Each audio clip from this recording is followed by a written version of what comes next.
عورتوں نے رسول اللہ صلی اللہ علیہ وآلہ وسلم سے فرمایا کہ مرد آپ سے فائدہ اٹھانے میں آگے بڑھ رہے ہیں۔ اس بارے میں خوبصورت حدیث پاک ہے۔ اس بیان میں کیا عورتوں کی تعلیم کے لیے کوئی خاص دن مقرر کیا جا سکتا ہے؟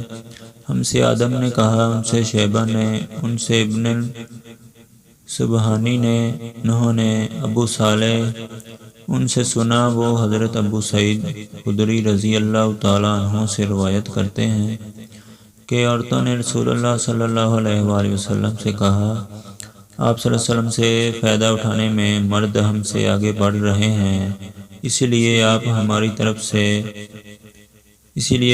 اپنی طرف سے ہمارے وعد کے لیے بھی کوئی خاص دن مقرر فرما دیں۔ تو آپ صلی اللہ علیہ وآلہ وسلم نے ان سے ایک دن کا وعدہ فرما لیا۔ اس دن عورتوں سے آپ نے ملاقات کی اور انہیں وعظ فرمایا اور مناسب احکام سنائے۔ جو کچھ آپ نے ان سے فرمایا تھا، ان میں سے یہ بات بھی تھی کہ جو کوئی عورت تم میں سے اپنے 3 لڑکے آگے بھیج دے گی تو وہ اس کے لیے دوزخ سے پناہ بن جائیں گے۔ اس پر ایک عورت نے کہا کہ اگر 2 بچے بھیج دے؟ آپ نے فرمایا ہاں، اور 2 کا بھی یہی حکم ہے، یعنی 2 معصوم بچوں کی موت کے لیے بخشش کا سبب بن جائے گی۔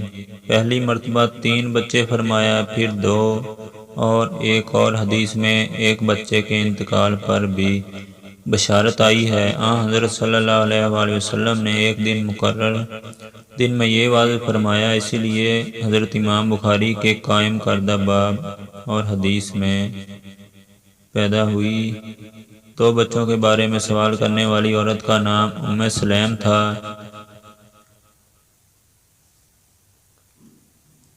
اور اس کے بارے میں دوسری حدیث پاک ہے، مجھ سے محمد بن بشار نے بیان کیا، ان سے غندر نے، ان سے شیبہ نے، عبد الرحمن بن السبہانی کے واسطے سے بیان کیا، وہ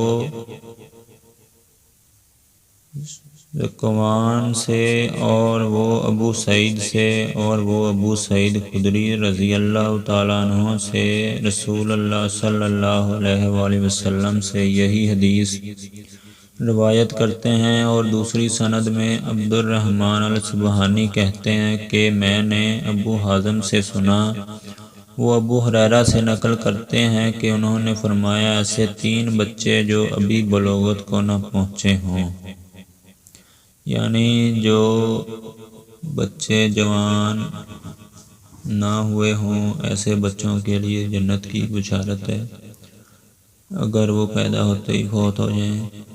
اگر 3 ہیں تو 3 کے لیے بھی بخشش، والدین کی بخشش کے لیے ہے، یعنی جہنم سے آزادی کے لیے، اور اگر 2 ہیں تو ان کے لیے بھی یہی حکم ہے۔